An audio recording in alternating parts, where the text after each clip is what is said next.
Well, I have a BMW now. Okay, so I'm going to kind of run you through the vehicles that I currently still have. So the A3 has some kind of fueling issue, haven't figured it out yet, just shuts off while I'm driving, might be a relay, but I don't have money to buy the relay because it's like $1,000,000 goddamn dollars, because those.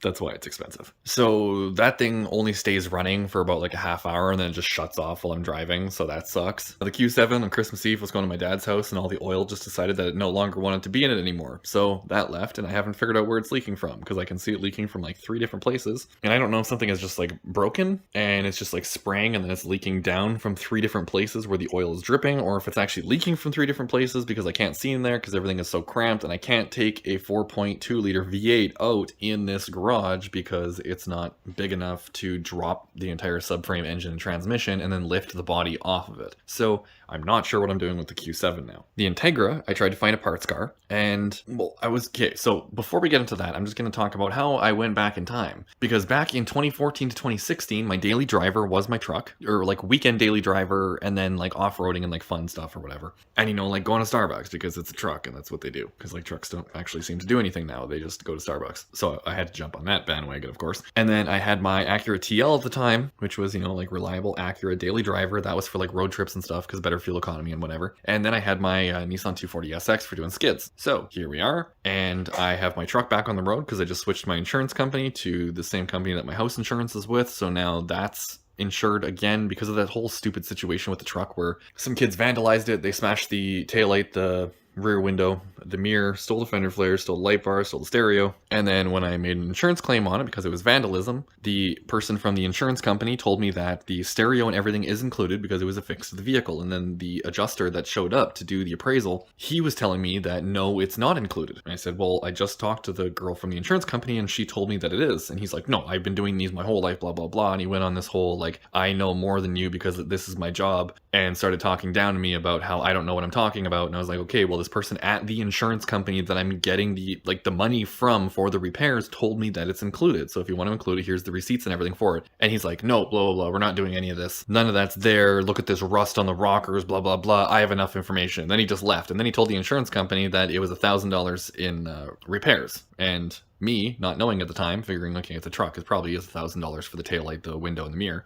And the fender flares were aftermarket. Even though bolted on the vehicle, he also said they're not included, which my insurance company did tell me they were included, but that's a whole different thing. Anyway, it became this giant headache where I just didn't want to deal with it anymore. So I just took the $1,000, and I went to go buy the rear window, which was $1,200, and that didn't even include the install. So then I ended up having to pay the difference out of pocket, had to buy my own taillight, fender flares, mirror. I just put the stock stereo back in, stock speakers and everything, because I couldn't afford to replace the whole aftermarket stereo and all the other stuff. And then I got a light bar and I've installed that, and there's just a whole bunch of nonsense.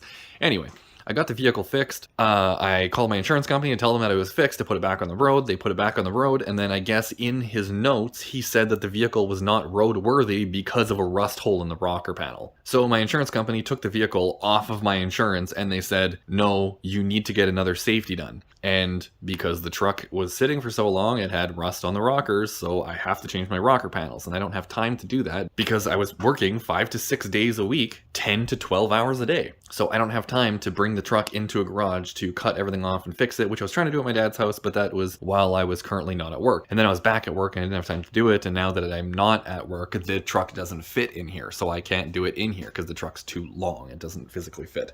Not to mention the roof will hit the door because it's too tall. I can't do the rocker panel, so I call the shop. They want $4,000 to do it, so that's just stupid. Like, it's not a structural piece. It has nothing to do with anything. It's not exposed to the outside elements. It's literally just Ontario, Canada being a dickhead and being like, no, you can't drive it because of this tiny little hole right here. Screw you, go to hell, fuck off. So I switched insurance companies. They didn't give a shit about like the other safety or whatever, so they just insured the truck because I already had it safetied before I was driving it. Everything was fine. They saw that it was a running, driving vehicle, and they were like, you know what, fuck it, whatever, just here, insurance, you do you. And then for whatever reason, there was like 5 at-fault accidents on my record, so I had to call my old insurance company that was being a dickhead, and then I had to get them to give me this like record of insurance, and then they gave me that record to give to the other company, and then the other company had to review it. And then when they reviewed it, which my insurance rate ended up going a little bit less than half of what they originally quoted me, which ended up being $4 cheaper than the other place. So by switching, I ended up saving money on the truck regardless. So that ended up working out. So my truck's back on the road, and that's now like my daily driver or whatever, but because it gets 8 miles per gallon,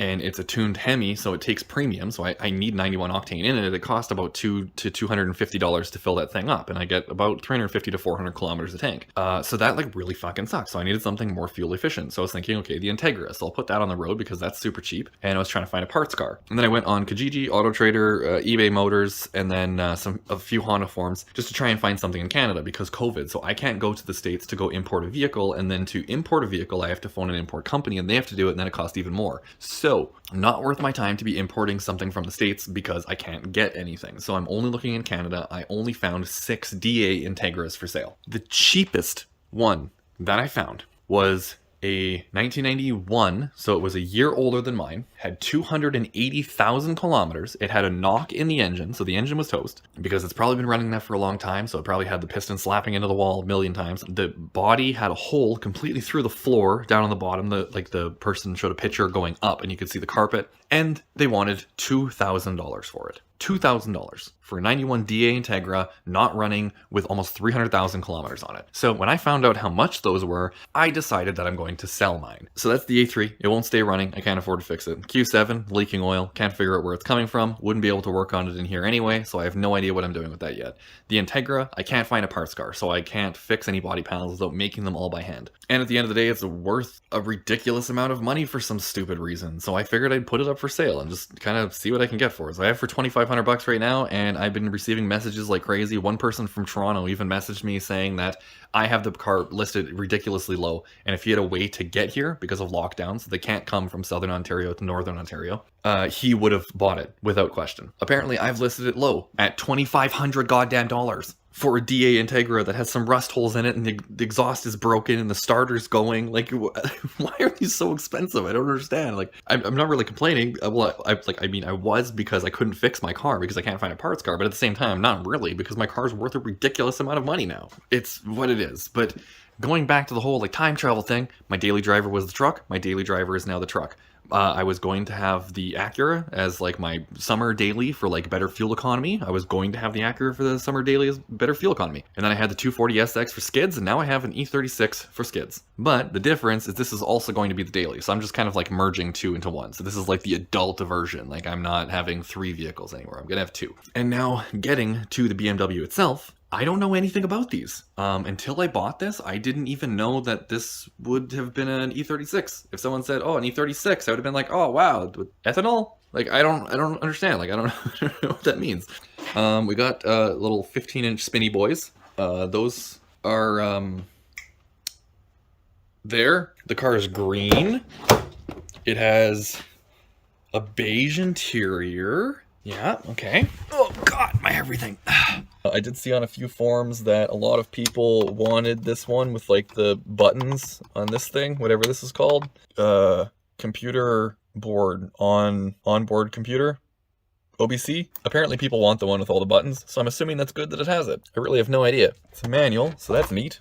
That was basically the main reason that I bought it, was I wanted something rear-wheel drive, manual, and cheap. This hit all of those. I was really surprised that it has airbags, because this is a 94, so this is OBD1, and that wasn't a regulation in North America until 96. So the fact that it had it beforehand was kind of neat, but it's just one more thing that I'm going to have to remove. Got a wicked sunroof thing here, like that. Oh, perfect. Yeah, that works good. We have an excessive amount of speakers. That's kind of cool. You got like your tweeter, your mid, and then the woofer is down there. We have some things growing in the carpet, so that's super cool. I can only imagine the things that I'm breathing in every time I get in and out of this car. We have a ridiculous infestation of spiders, which you will see here as well as in here. Those were free. Those came with the car. The guy also threw in like tons of stuff. So I have another like rad support, a grill, tons of seals and everything. And then we come around here and I have another bumper for doing skids. So when I hit stuff, because I fucking suck. Got another trunk lid, another rad that he bought brand new but never installed. So it's been sitting. He was going to scrap the car, so he did take the cat off and got a guy to buy that. It's the exhaust without the cat, so I still need to find a cat to put it back on to pass the Ontario safety inspection, because to pass an Ontario safety inspection, it has to pass everything. So we need all that stupid stuff for it. And then in here, we have no battery, so I'm going to need one of those. We have coolant, because it has a coolant leak at the head gasket, which was the story that I was told, but I assumed that it didn't run, and it actually does run. I haven't seen it run, but that's what he told me. Then we have a bunch of wheel liner stuff and everything, and I don't know if it has a spare tire or whatever. There's this thing, I don't know. Yeah, so then we're coming back around to this side. That's where the dinosaur juice goes. Got some more spider things there. Oh yeah. Yeah. Oh, got a lot there. Oh, those ones are open. Oh, that's terrifying. Oh yeah, those little guys are probably everywhere. Good. Then in here. Oh yeah, more of those. And then down in here. That's the... Oh god, my back. Jesus. Speakers down there. And then with the rad support or whatever, grill. Yeah. So that's kind of neat. From what I got so far, this is an M50 B25 TU. So this is a Vanos, whatever that means. From what I've been able to find is it just has this like tumor on like the front of the engine, which it does right here. So Vanos M50. So that probably means something to some BMW people. I have no idea. My original plan was to try and like get rid of the A3 and the Q7. I was going to find like a Corvette or a Camaro with the LS1 and the T56 6-speed transmission. And then there's kits for like $750 to slap those in here. So that would have been really cool. But now that the guy told me that this actually runs and it just leaks coolant, I assumed that it needed an engine, which is why this car was $750. Canadian, mind you, so that's like $42 US. Like this thing is stupid, stupid cheap. And I also looked these up. The cheapest one that I found in Canada right now is $4,600, and it's basically the exact same situation. It looks exactly the same, except it's black. The paint is like completely dicked. It needs tires. These are brand new tires. Head gasket's leaking. It's also leaking oil, and it doesn't start at all. Like it doesn't run. So $4,600 for basically the identical car except black, and this one has a running engine. It just has a leaky head gasket that I have to fix. I'd say I got a pretty good deal considering this is $750.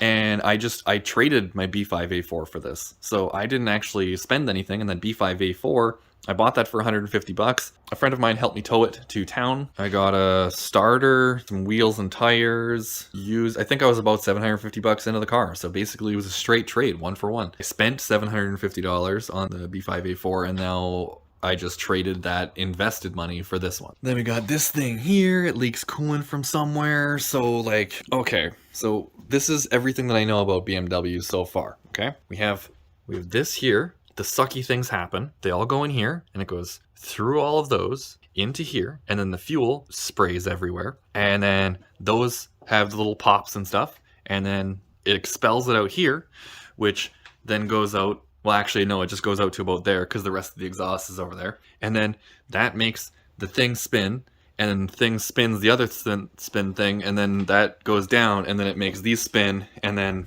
the tires make smoke, and then I have fun. That's how it works. That's BMW right there.